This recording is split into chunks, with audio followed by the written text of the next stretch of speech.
Water hides things, secrets, dangers, and sometimes people. The card drawn tonight speaks of illusions, of things not being what they seem. The moon has always been a warning of that same truth, that the surface only shows you part of the story. Tonight, you'll hear 3 encounters: a lake where people go missing, strange lights from an abandoned lighthouse, and whispers from a village long ago, lost under the water. Remember this: what you see on the surface is never the whole story.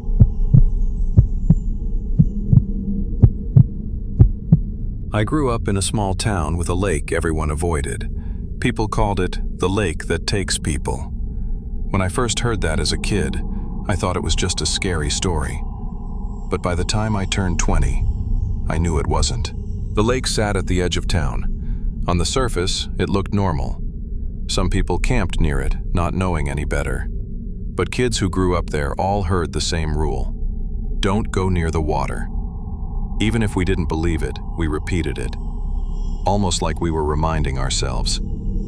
I remember being about 10, standing by the shore with friends. One kid dared us to put our feet in. Nobody moved, not a word. It didn't feel right. A couple years later, some kids dared each other to jump in. Not one of them did.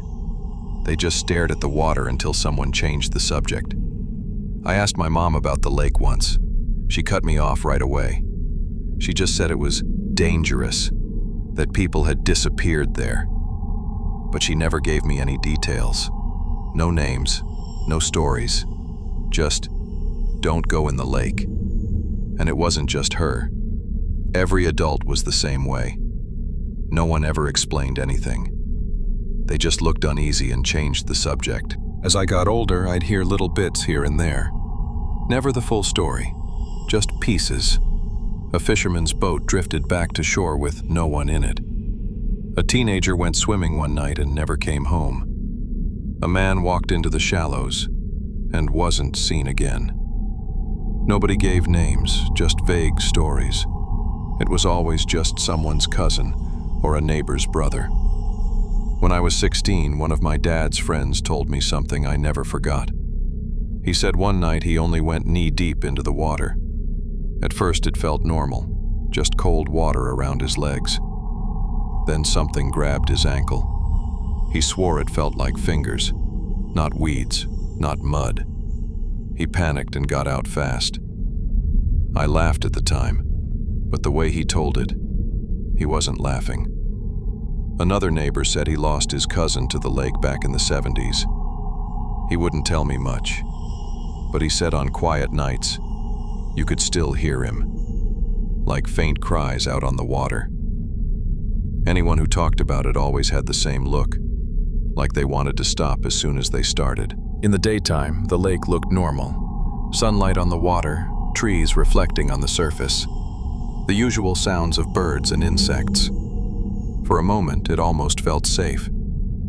At night, the place went silent. No animals, no sounds, just the water. Completely still. And sometimes in that silence, I thought I could hear something else. Not loud, just faint whispers. But whenever I looked, there was nothing there. I'd get this chill, like the lake was watching. I still remember that night like it just happened. My friend and I went down to the lake to fish. We set up by the water. I slipped off my shoes and stood in the shallows. The water was cold around my ankles. My friend said he wanted to go out a little further, so he took a flashlight out of his pocket and stepped into the water. He wasn't even far from me when the light flickered. Then it was just gone. There was no splash, no sound at all. 1 second he was there, the next he wasn't. All of a sudden it was completely quiet. I froze, waiting for him to come back up. The water stayed perfectly still. I called his name. Nothing. Later that night, a search team came. They searched along the lake and even went into the shallow water, but found nothing. Not even the flashlight he was carrying. The spot where he disappeared wasn't deep enough to hide someone. After that, people started talking again. Not directly to me, they never did. But I overheard things. One old man said his brother went missing at the lake years ago. Another neighbor said he once saw someone step into the shallows and just not come back. Everyone had a story, but nobody gave names or details, just hints. I stopped going near the lake after that. At night, I dream about my friend calling me from below the surface. I always wake up with that sound in my ears, like the lake is still taking him.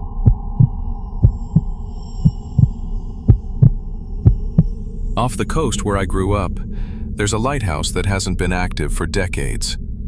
The lighthouse is old and falling apart. Nobody's lived there since, and people stay away. But what makes it strange are the stories. Locals say the light moves on its own. Some nights, when it sweeps across the water, ships disappear and never come back. Others say you can hear footsteps inside, even though no one's been in there for years. When I was younger, a group of us decided to check out the lighthouse. We wanted to find out if the stories were true. We rented a small boat and headed out. The water was rough. The boat kept rocking back and forth. Everything felt quiet. Too quiet. I started to feel nervous, but there was no turning back. Before we left, some locals had warned us. They said the last lighthouse keeper went missing and was never found. Some believe he never left, still watching anyone who comes too close. When we arrived at the lighthouse, the walls were cracked, the paint was peeling, and weeds grew around the base. A crow was sitting nearby, not moving. Seeing it made me nervous, but I couldn't wait to see if the stories were true. It was freezing and dark when we stepped inside. For a moment, none of us moved. It felt like there were eyes on us from the shadows. Then I heard something above us. We all looked at each other and decided to check it out. We went up the stairs. The higher we went, the more nervous I felt. When we finally reached the top, there was a door slightly open. We pushed it just enough to get inside. The air smelled damp and stale. The room was covered in dust, and the windows were cracked. My heart was racing while I looked around. One of the guys leaned toward the glass and pointed. That's when I saw it too. A faint light sweeping across the water in the distance. We whispered about it, then everything went quiet again. None of us wanted to stay. As we stepped out, the door slammed shut behind us, like someone had pushed it. We all jumped but kept walking. We started going down the stairs. That's when we heard footsteps, but we couldn't tell where they were coming from. Slow, heavy, definitely not ours. We stopped, breathing fast as we listened for another step. But then, nothing. The crow let out a loud call, and we ran down the stairs as fast as we could, straight for the boat. Once we were back on the water, we saw it again. A strong light sweeping across the surface. Inside the room, we'd only caught a faint glimpse, but now it was brighter and clearer. At first, it looked normal, nothing strange about it. But the way it moved was wrong, almost like it was following us. For a moment, I thought the light might take us too, just like the stories said. By the time we reached the shore and looked back, the light was gone. None of us said a word. Even now, on clear nights, I can still see it from the coast. A faint light sweeping across the water. It never lasts, never stays for long. But every time I see it, I get the same chill I felt back then.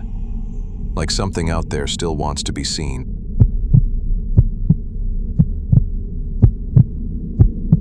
I should have never agreed to swim in that reservoir. People warned me about it, but I didn't listen. Locals always said a whole village was left at the bottom when the valley was flooded. Houses, streets, even a clock tower. I thought it was just an old story. Until I said yes. One night I went out there with a couple of my friends. The water was calm, and I noticed shapes under the surface. They didn't look like rocks. The more I stared, the more they looked like rooftops. That's when the stories stopped feeling like rumors. We stood there for a while, and then one of my friends dared me to swim across. I knew it was a bad idea, but I didn't want to look scared. So later that night, I went in. The water was cold and still. I kept swimming, trying not to think about what was below me. About halfway across, I stopped to catch my breath. That's when I heard bells. At first, I thought I imagined it, but the sound was real. I could hear muffled bells coming from right below me. Then something brushed against my leg. It didn't feel like a fish. It felt like a hand. I panicked and started swimming faster, but the bells only got louder. When I looked down, I froze. I saw a light under the water, and that's when I saw the village. Not just rooftops, there were whole buildings with windows, and even a tower standing at the bottom. There were so many faces, all pale, staring straight up. Their mouths were moving, but I couldn't hear words. All I heard were those bells. The next thing I knew, I was on the shore, coughing up water. My friends told me I was struggling in the water, yelling like something was pulling me down.